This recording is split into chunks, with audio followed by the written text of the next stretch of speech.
ആകാശവാണി.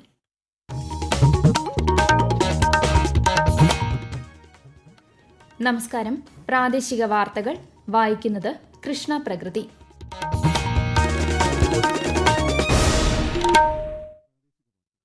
പ്രധാന വാർത്തകൾ. തീവ്ര വോട്ടർ പട്ടിക പരിഷ്കരണം സംബന്ധിച്ച് മുഖ്യ തിരഞ്ഞെടുപ്പ് ഓഫീസർ വിളിച്ചു ചേർത്ത സർവകക്ഷി യോഗം തിരുവനന്തപുരത്ത് ചേർന്നു. ഫോം കിട്ടാത്തവർക്കായി സ്പെഷ്യൽ ഡ്രൈവ് നടത്തും. തദ്ദേശ പൊതു തെരഞ്ഞെടുപ്പിനുള്ള നാമനിർദ്ദേശ പത്രികാ സമർപ്പണം പുരോഗമിക്കുന്നു. പ്രചാരണത്തിൽ സജീവമായി മുന്നണികൾ. ആലപ്പുഴ അരൂർ തുറവൂർ ഉയരപാത നിർമ്മാണത്തിലെ സുരക്ഷാ പ്രശ്നങ്ങൾ പരിഹരിക്കാൻ നടപടികൾ തുടങ്ങി. ഉന്നതതല യോഗം തിങ്കളാഴ്ച. സ്വാതന്ത്ര്യസമര സേനാനിയും ഗോത്ര നേതാവുമായ ബിർസ മുണ്ടയുടെ 150ാം ജന്മവാർഷികം ഇന്ന്. ഗുജറാത്തിലെ ജൻജാതീയ ഗൌരവ് ദിവസ് ആഘോഷങ്ങളിൽ പ്രധാനമന്ത്രി പങ്കെടുക്കും. തിരുവിതാംകൂർ ദേവസ്വം ബോർഡിൽ പുതിയ ഭരണസമിതി അധികാരമേറ്റു. ദേവസ്വം ബോർഡ് പ്രസിഡന്റായി കെ ജയകുമാർ സത്യപ്രതിജ്ഞ ചെയ്തു. മണ്ഡല മകരവിളക്ക് മഹോത്സവത്തിനായി ശബരിമല ക്ഷേത്രനട നാളെ തുറക്കും. സുരക്ഷാ ക്രമീകരണങ്ങൾ പൂർത്തിയായതായി സംസ്ഥാന പോലീസ് മേധാവി. വാർത്തകൾ വിശദമായി. തീവ്ര വോട്ടർ പട്ടിക പരിഷ്കരണം സംബന്ധിച്ച് മുഖ്യ തിരഞ്ഞെടുപ്പ് ഓഫീസർ രത്തൻ യു കേൽക്കർ വിളിച്ചു ചേർത്ത സർവകക്ഷി യോഗം തിരുവനന്തപുരത്ത് ചേർന്നു. എന്യൂമറേഷൻ ഫോം ലഭിക്കാത്തവർക്കായി സ്പെഷ്യൽ ഡ്രൈവ് നടത്തുമെന്ന് അദ്ദേഹം അറിയിച്ചു. തദ്ദേശ തിരഞ്ഞെടുപ്പ് കഴിയും വരെ ഫോം വിതരണം മാറ്റിവെക്കണമെന്ന ആവശ്യം വിവിധ രാഷ്ട്രീയ കക്ഷികൾ യോഗത്തിൽ മുന്നോട്ടുവച്ചു. സംസ്ഥാനത്ത് തദ്ദേശ പൊതു തിരഞ്ഞെടുപ്പിനുള്ള നാമനിർദ്ദേശ പത്രികാ സമർപ്പണം പുരോഗമിക്കുന്നു. ആദ്യ ദിവസമായ ഇന്നലെ 11 സ്ഥാനാർത്ഥികൾ പത്രിക സമർപ്പിച്ചു. തിരുവനന്തപുരത്ത് 4, പാലക്കാട്, മലപ്പുറം ജില്ലകളിൽ 2 പേർ വീതവും, കോട്ടയം, തൃശൂർ, കണ്ണൂർ എന്നിവിടങ്ങളിൽ ഓരോരുത്തരുമാണ് പത്രിക സമർപ്പിച്ചത്. ഈ മാസം 21 വരെയാണ് പത്രികാ സമർപ്പണം. 1199 തദ്ദേശ സ്ഥാപനങ്ങളിലെ 23,576 വാർഡുകളിലേക്ക് അടുത്ത മാസം 9, 11 തീയതികളിൽ 2 ഘട്ടങ്ങളിലായാണ് വോട്ടെടുപ്പ്. 13-ന് വോട്ടെണ്ണൽ നടക്കും. തദ്ദേശ തിരഞ്ഞെടുപ്പിനുള്ള പ്രചാരണത്തിൽ ശ്രദ്ധ കേന്ദ്രീകരിക്കുകയാണ് വിവിധ രാഷ്ട്രീയ പാർട്ടികളും സ്ഥാനാർത്ഥികളും. വീടുകളിലെത്തി സമ്മതിദായകരെ നേരിൽ കണ്ട് വോട്ട് അഭ്യർത്ഥിക്കാൻ സ്ഥാനാർത്ഥികൾക്കൊപ്പം മുതിർന്ന നേതാക്കളും സജീവമാണ്. പ്രചാരണ ചെലവിനായി ഒരു സ്ഥാനാർത്ഥിക്ക് വിനിയോഗിക്കാവുന്ന പരമാവധി തുക സംബന്ധിച്ചും സംസ്ഥാന തിരഞ്ഞെടുപ്പ് കമ്മീഷൻ വ്യക്തമായ മാർഗനിർദ്ദേശങ്ങൾ പുറപ്പെടുവിച്ചിട്ടുണ്ട്. ഗ്രാമപഞ്ചായത്തിൽ 25,000 രൂപയും ബ്ലോക്ക് പഞ്ചായത്തിൽ 75,000 രൂപയും ജില്ലാ പഞ്ചായത്തിൽ 1,50,000 ലക്ഷം രൂപയുമാണ് പ്രചാരണത്തിനായി ഒരു സ്ഥാനാർത്ഥിക്ക് ചെലവഴിക്കാവുന്ന തുക. മുനിസിപ്പാലിറ്റിയിൽ പരമാവധി 75,000 രൂപയും കോർപ്പറേഷനിൽ 1,50,000 രൂപയും വരെ ചെലവാക്കാം. തദ്ദേശ തിരഞ്ഞെടുപ്പ് പ്രചാരണത്തിൽ എതിർ രാഷ്ട്രീയ കക്ഷി നേതാക്കളെ വ്യക്തിപരമായി തേജോവധം ചെയ്യുന്നതും സ്വകാര്യതയെ ഹനിക്കുന്നതുമായ പ്രചാരണം പാടില്ലെന്ന് അതാത് ജില്ലാ കളക്ടർമാർ നിർദ്ദേശം നൽകി. ആരാധനാലയങ്ങൾ തിരഞ്ഞെടുപ്പ് പ്രചാരണത്തിനുള്ള വേദിയാക്കുന്നതും ജാതിമത വികാരങ്ങളുടെ അടിസ്ഥാനത്തിൽ വോട്ട് തേടുന്നതും കുറ്റകരമാണ്. തിരഞ്ഞെടുപ്പ് നിയമങ്ങൾക്കും നിലവിലുള്ള മറ്റ് നിയമങ്ങൾക്കും വിരുദ്ധമായി ആർക്കെങ്കിലും അപകീർത്തിപരമായ വിധം SMS-ലൂടെയും സമൂഹമാധ്യമത്തിലും സന്ദേശങ്ങൾ അയക്കുന്നത് കുറ്റകരമാണെന്ന നിർദ്ദേശവും നൽകി. തദ്ദേശ സ്വയംഭരണ സ്ഥാപനങ്ങളിലേക്കുള്ള തിരഞ്ഞെടുപ്പ് പരിസ്ഥിതി സൌഹൃദമായി നടപ്പിലാക്കാൻ സംസ്ഥാന തിരഞ്ഞെടുപ്പ് കമ്മീഷൻ മാർഗനിർദ്ദേശങ്ങൾ പുറപ്പെടുവിച്ചു. തിരഞ്ഞെടുപ്പ് കമ്മീഷന്റെയും തദ്ദേശ സ്വയംഭരണ വകുപ്പിന്റെയും ശുചിത്വ മിഷന്റെയും മേൽനോട്ടത്തിൽ തിരഞ്ഞെടുപ്പിൽ ഹരിതചട്ടം പൂർണ്ണമായും പാലിക്കുന്നു എന്ന് ഉറപ്പാക്കുമെന്നും കമ്മീഷൻ അറിയിച്ചു. തിരഞ്ഞെടുപ്പ് പ്രചാരണത്തിൽ പ്ലാസ്റ്റിക്, PVC, ഫ്ലക്സ് തുടങ്ങിയവ പൂർണ്ണമായും നിരോധിച്ചിട്ടുണ്ട്. തിരഞ്ഞെടുപ്പ് പെരുമാറ്റച്ചട്ടപ്രകാരം ജനപ്രതിനിധികൾ ഔദ്യോഗിക പരിപാടികളിൽ പങ്കെടുക്കരുതെന്ന് കൊല്ലം ജില്ലാ തിരഞ്ഞെടുപ്പ് ഉദ്യോഗസ്ഥൻ കൂടിയായ ജില്ലാ കളക്ടർ N. ദേവിദാസ്. ഇതു സംബന്ധിച്ച് ലഭിച്ച 2 പരാതികളിൽ തുടർ നടപടികൾ സ്വീകരിക്കുമെന്നും പെരുമാറ്റച്ചട്ട നിരീക്ഷണ സമിതിയുടെ യോഗത്തിൽ അദ്ദേഹം അറിയിച്ചു. രാഷ്ട്രീയ ജനതാദൾ കോഴിക്കോട് ജില്ലാ പഞ്ചായത്തിലെ 4 ഡിവിഷനുകളിൽ മത്സരിക്കുന്ന സ്ഥാനാർത്ഥികളെ പ്രഖ്യാപിച്ചു. അതേസമയം മലപ്പുറം ജില്ലാ പഞ്ചായത്തിലേക്ക് മത്സരിക്കുന്ന സ്ഥാനാർത്ഥികളെ മുസ്ലിം ലീഗ് പ്രഖ്യാപിച്ചു. 33 അംഗ ഡിവിഷനിൽ 23 സീറ്റിലേക്കാണ് മുസ്ലിം ലീഗ് മത്സരിക്കുന്നത്. ശേഷിക്കുന്ന 10 സീറ്റിൽ കോൺഗ്രസും മത്സരിക്കും. ആലപ്പുഴ അരൂർ തുറവൂർ ഉയരപാത നിർമ്മാണത്തിലെ സുരക്ഷാ പ്രശ്നങ്ങൾ പരിഹരിക്കാൻ നടപടികൾ ആരംഭിച്ചു. കേന്ദ്രമന്ത്രി നിതിൻ ഗഡ്കരിയുടെ നിർദ്ദേശാനുസരണം ദേശീയപാത വിഭാഗം ഉദ്യോഗസ്ഥർ അപകടസ്ഥലം സന്ദർശിച്ചു. വിശദാംശങ്ങളുമായി ആകാശവാണി ആലപ്പുഴ ജില്ലാ പ്രതിനിധി R. രവികുമാർ. വിദഗ്ധ സംഘം തയ്യാറാക്കിയ റിപ്പോർട്ട് കേന്ദ്ര ഉപരിതല ഗതാഗത മന്ത്രാലയത്തിന് നൽകും. അരൂർ തുറവൂർ ഉയരപാതയിലെ സുരക്ഷാ പ്രശ്നങ്ങൾ പരിഹരിക്കാനായി തിങ്കളാഴ്ച ഉന്നതതല യോഗവും ചേരും. അപകടത്തെ തുടർന്ന് നിർത്തിവെച്ച ഉയരപാത നിർമ്മാണ ജോലി ഇന്നലെ പുനരാരംഭിച്ചു. ഉയരപാത നിർമ്മാണം പൂർത്തിയായ സ്ഥലങ്ങളിൽ ടാറിംഗ് ആണ് ഇപ്പോൾ നടക്കുന്നത്. അപകടത്തിൽ മരിച്ച ഹരിപ്പാട് സ്വദേശി രാജേഷിന്റെ കുടുംബത്തിനുള്ള നഷ്ടപരിഹാരവും ഇന്ന് കൈമാറും. കണ്ണൂർ പാനൂർ പാലത്തായി പീഡനക്കേസിൽ ശിക്ഷാവിധി ഇന്ന്. അധ്യാപകൻ കുനിയിൽ പത്മരാജനാണ് കേസിലെ പ്രതി. തലശ്ശേരി പോക്സോ അതിവേഗ കോടതിയാണ് ഉച്ചയ്ക്ക് ശേഷം വിധി പറയുന്നത്.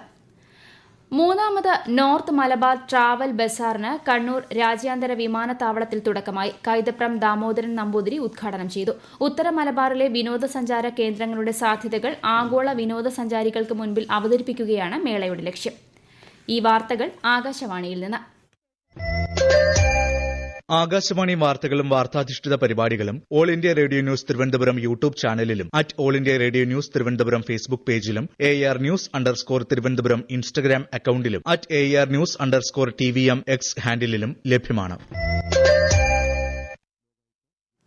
ആകാശവാണി തിരുവനന്തപുരം പ്രാദേശിക വാർത്താ വിഭാഗം അവതരിപ്പിക്കുന്ന പ്രത്യേക പരിപാടിയായ നല്ല വാർത്ത എല്ലാ ശനിയാഴ്ചയും വൈകുന്നേരം 6:40 പ്രക്ഷേപണം ചെയ്യുന്നതാണ്. ഇന്ന് 6:30 പ്രാദേശിക വാർത്തകൾക്ക് ശേഷം നല്ല വാർത്ത കേൾക്കാവുന്നതാണ്. സ്വാതന്ത്ര്യ സമര സേനാനിയും ഗോത്ര നേതാവുമായ ബിർസ മുണ്ടയുടെ 150ാം ജന്മവാർഷികം രാജ്യം ഇന്ന് ജൻജാതീയ ഗൌരവ് ദിവസായി ആഘോഷിക്കുന്നു. പാർലമെന്റ് പരിസരത്തെ ബിർസ മുണ്ട പ്രതിമയിൽ രാഷ്ട്രപതി, ഉപരാഷ്ട്രപതി, ലോക്സഭാ സ്പീക്കർ, കേന്ദ്രമന്ത്രിമാർ തുടങ്ങിയവർ പുഷ്പാർച്ചന നടത്തി. ഗുജറാത്തിൽ ഇന്ന് നടക്കുന്ന ജൻജാതീയ ഗൌരവ് ദിവസ് പരിപാടിയിൽ പ്രധാനമന്ത്രി നരേന്ദ്രമോദി പങ്കെടുക്കും. ജമ്മുകശ്മീരിൽ നൌഗാം പോലീസ് സ്റ്റേഷന് സമീപമുണ്ടായ സ്ഫോടനത്തിൽ 9 പേർ കൊല്ലപ്പെട്ടു, 32 പേർക്ക് പരിക്കേറ്റു. ഇന്നലെ രാത്രി 11:20ഓടെയാണ് സ്ഫോടനമുണ്ടായത്. തിരച്ചിൽ നടത്തുന്നതിനിടെ സ്ഫോടക വസ്തുക്കൾ പൊട്ടിത്തെറിക്കുകയായിരുന്നു. അന്വേഷണം പുരോഗമിക്കുന്നതായി കേന്ദ്ര ആഭ്യന്തര മന്ത്രാലയം അറിയിച്ചു. മണ്ഡല മകരവിളക്ക് മഹോത്സവത്തിനായി ശബരിമല ക്ഷേത്രനട നാളെ തുറക്കും. നാളെ വൈകിട്ട് 5-ന് തന്ത്രി കണ്ഠരര് മഹേഷ് മോഹനരുടെ സാന്നിധ്യത്തിൽ മേൽശാന്തി അരുൺകുമാർ നട തുറന്ന് ദീപം തെളിയിക്കും. തുടർന്ന് നിയുക്ത മേൽശാന്തിമാരെ 18ാം പടി കയറ്റി വൈകിട്ട് 6-ന് അഭിഷേകം നടക്കും. മറ്റന്നാളാണ് വൃശ്ചികം 1. വെർച്വൽ ക്യൂ വഴി 70,000 പേർക്കും തത്സമയ ബുക്കിംഗ് വഴി 20,000 പേർക്കും ദർശനം സാധ്യമാകും. സുരക്ഷിതമായ ശബരിമല മണ്ഡല മകരവിളക്ക് തീർത്ഥാടനത്തിനുള്ള ഒരുക്കങ്ങൾ പൂർത്തിയായതായി സംസ്ഥാന പോലീസ് മേധാവി റവാഡ ചന്ദ്രശേഖർ. 6 ഘട്ടങ്ങളിലായാണ് ക്രമീകരണങ്ങൾ ഏർപ്പെടുത്തിയിട്ടുള്ളതെന്നും അദ്ദേഹം പറഞ്ഞു. ഈ വർഷം 18,000 മുതലുള്ള പോലീസ് ഓഫീസേഴ്സിനെ ഡ്യൂട്ടിക്ക് വേണ്ടി വിനിയോഗിക്കുന്നതാണ്. ഇവിടെ ആവശ്യമുള്ള എല്ലാ സുരക്ഷാ ക്രമീകരണങ്ങളും ഒരുക്കിവച്ചിട്ടുണ്ട്. വരുന്ന പിലിഗ്രിംസിന്റെ സുരക്ഷ ഉറപ്പാക്കാൻ വേണ്ടി പോലീസ് ഉദ്യോഗസ്ഥൻ എല്ലാവർക്കും നല്ല രീതിയിൽ ബ്രീഫ് ചെയ്തിട്ടുണ്ട്. നിലയ്ക്കൽ, പമ്പ, സന്നിധാനം, അതുപോലെ തന്നെ SP പത്തനംതിട്ട ഇവയുടെ നേതൃത്വത്തിലാണ് ഡിപ്ലോയ്മെന്റ് ഉണ്ട്. പോലീസ് ഉദ്യോഗസ്ഥരും ബാക്കിയുള്ള ദേവസ്വത്തിന്റെ എല്ലാ ഉദ്യോഗസ്ഥരായിട്ട് ഇത് നല്ല രീതിയിൽ കോർഡിനേറ്റ് ചെയ്തിട്ട് എല്ലാവരുടെയും നല്ല രീതിയിലുള്ള ഒരു അയ്യപ്പ ദർശനം ചെയ്യാനുള്ള ശ്രമിക്കുന്നുണ്ട്. തിരുവിതാംകൂർ ദേവസ്വം ബോർഡ് പ്രസിഡന്റായി K. ജയകുമാർ സത്യപ്രതിജ്ഞ ചെയ്തു. Thiruvithamkoor Devaswom board secretary PN Ganesan Potti സത്യവാചകം ചൊല്ലിക്കൊടുത്തു. ഭക്തരുടെ വിശ്വാസം സംരക്ഷിക്കുന്ന രീതിയിൽ പ്രവർത്തിക്കുമെന്ന് ചുമതലയേറ്റ ശേഷം ശ്രീ K. ജയകുമാർ മാധ്യമങ്ങളോട് പറഞ്ഞു. ദേവസ്വം ബോർഡ് അംഗമായി K. രാജുവും ചുമതലയേറ്റു. കേരള കലാമണ്ഡല ചരിത്രത്തിലാദ്യമായി കൂത്തമ്പലത്തിൽ അവതരിപ്പിക്കുന്ന വിവിധ താളങ്ങളിലെ തിമില ഇടച്ചിലിന്റെ പണിപ്പുരയിലാണ് കരിയന്നൂർ നാരായണൻ നമ്പൂതിരിയും സംഘവും. ആകാശവാണി തൃശൂർ ജില്ലാ പ്രതിനിധി ഭരിത പ്രതാപ് തയ്യാറാക്കിയ റിപ്പോർട്ട്. കലാമണ്ഡലം പഞ്ചവാദ്യം വിഭാഗത്തിന്റെ വജ്രജൂബിലി ആഘോഷം ഇന്നലെയും ഇന്നുമായി നടക്കുകയാണ്. ഇതിന്റെ ഭാഗമായാണ് ഇന്ന് വൈകിട്ട് 3-ന് തിമില ഇടച്ചിൽ നടത്തുന്നത്. കലാമണ്ഡലം നിള ക്യാമ്പസിൽ തിമിലയുടെ കുലപതി കരിയന്നൂർ നാരായണൻ നമ്പൂതിരിയും കലാമണ്ഡലം അഖിൽ മുരളി, കൃഷ്ണദാസ്, രാഹുൽ, അജീഷ്, വിഷ്ണു, വിവേക് എന്നിവർ തിമിലയിലും, ഇലത്താള വിദഗ്ധരായ മുണ്ടത്തിക്കോട് സന്തോഷ്, പനങ്ങാട്ടുകര സുന്ദരൻ, കലാമണ്ഡലം അരുൺശ്യാം എന്നിവർ ഇലത്താളത്തിലും പങ്കെടുക്കും. താളമേള ആസ്വാദകർക്ക് ഇന്ന് കലാമണ്ഡലത്തിൽ നാദവിസ്മയമാണ് ഒരുങ്ങുന്നത്.